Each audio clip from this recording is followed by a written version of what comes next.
गिबियावहाय इसोर आफाखौ हामबाय होनदों आरो नैथियावहाय नैबे 2026 मायथाइनि गोदान बोसोर जानुवारिनि 1 तारिख दिनै बिस्थिबार बाराय बेनि गेजेरजों बयनिसिमबो जोंनि बैराइलि मण्डलिनि इयुथ कमिटिनिफ्राय नैबे गोदान बोसोरनि गाहाम हामलायनाय अनज्लायनाय खौसेथि हामलायनानै बयनिसिमबो गोजोननाय जासिहरबाय आरो जिसुनि मुङाव बयजोंबो खुलुमनाय लाहरग्रोबाय। दा जोङो नैबे भिडिअनि गेजेरजों जोंनि फोरमायथिनाया बेनो जे माने जोङो जोंनि मण्डलियावल' नङा माने बयनिबो मण्डलियाव बे हाबाफारिखौ मावखायो जानो हागौ। दा थिग बेबादिनो जोंनि मण्डलियावबो गोदो गोदायनिफ्रायनो फालिबोजानाय जिहेतु बोसोर गोदानखौ मोननायनि गेजेरजों मोनसे रंजानायनि गेजेरजों बयबो न'खरफोरनिफ्राय फैनानै मोनसे नैबे इसोरनि गोथार गिर्जानि कनपाउन्डआवहायनो माने जों गोबां रोखोमनि माने बादायज्लायनाय खेला जों गेलेयो बोसोरे देग्लायबो जों गेलेदों आरो बे खेलाया दिनै जोबोद मोजां माने जानानै थांबाय इसोरनि हेफाजाब इसोरनि बोरनि गेजेरजों।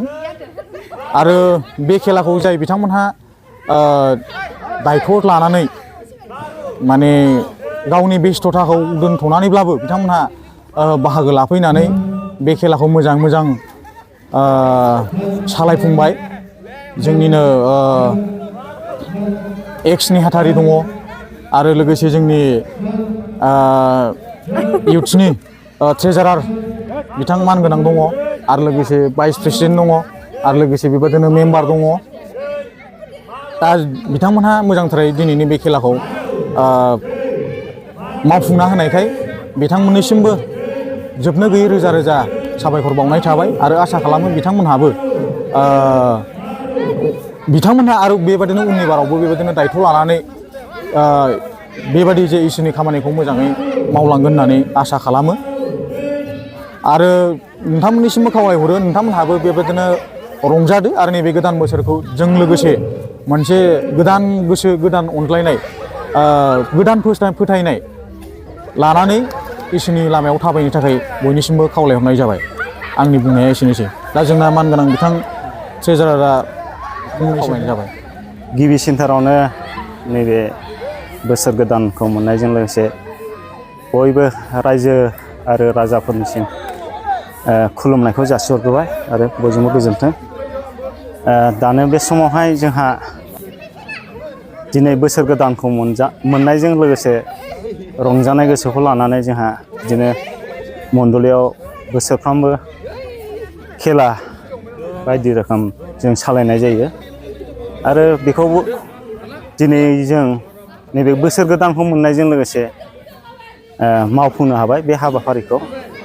आरो बयबो जोंनि मण्डलनि गासैबो उन्दै गेदेर बोराइ बेन्थ' बयबो ग्लोब ग्लोब लोगो लाफैनानै नैबे जेनाखि बोसोर गोदानाव रंजानाय खेला गेलेनायजों बेखौ जाफुंसार होफैबाय।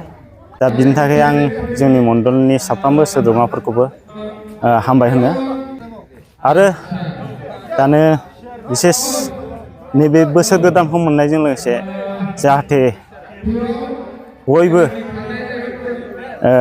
बिदिनो गाव गावनि जिबनफोर खांनायाव मोजांथारैनो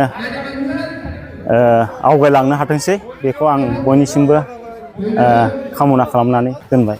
एसेनोसै। गोजोन्थों।